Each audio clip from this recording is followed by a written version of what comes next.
সামাজিক সচেতনতা শুরু করেন, আইন শৃঙ্খলা বাহিনী তার নির্ধারিত কাজ করবে। ইনশাআল্লাহ বাংলাদেশ যাতে মাদক মুক্ত হয় সেজন্য আমরা অতি শীঘ্রই এই বিষয়ে অভিযান পরিচালনা করব। দ্বিতীয়ত, জুয়া এবং অনলাইন জুয়া এটা বন্ধ করার জন্য আমরা এখন গবেষণা করছি কিভাবে কি করা যায়। এটা সামাজিক ব্যাধিতে পরিণত হয়েছে। তারপরে বাংলাদেশের, আমাকে বলতে দেন, বাংলাদেশে এই কয়েকটা অঞ্চল আছে যেখানে মানব পাচারের বিষয়টা চলে এসছে সামনে, তার মধ্যে টেকনাফ, পুকিয়া, কক্সবাজার এগুলো আছে।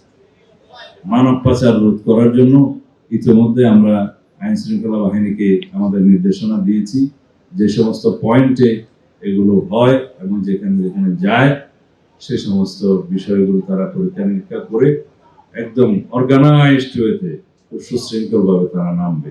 সুতরাং মানব পাচার বন্ধ করার জন্য সরকারি উদ্যোগ থাকবে, আইন শৃঙ্খলা রক্ষাকারী বাহিনীগুলো তাদের নিজস্ব অভিযান পরিচালনা করবে, আপনারা সহায়তা করবেন।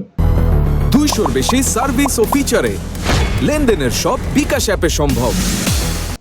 এই বিষয়ে আপনাদের সহযোগিতা সবচাইতে বেশি উল্লেখযোগ্য, কারণ আপনারা ইনফরমেশন দিবেন, আপনারা তথ্য দিবেন কোথায় কি হচ্ছে, তাহলে আইন শৃঙ্খলা বাহিনী সঠিকভাবে আগাতে পারবে।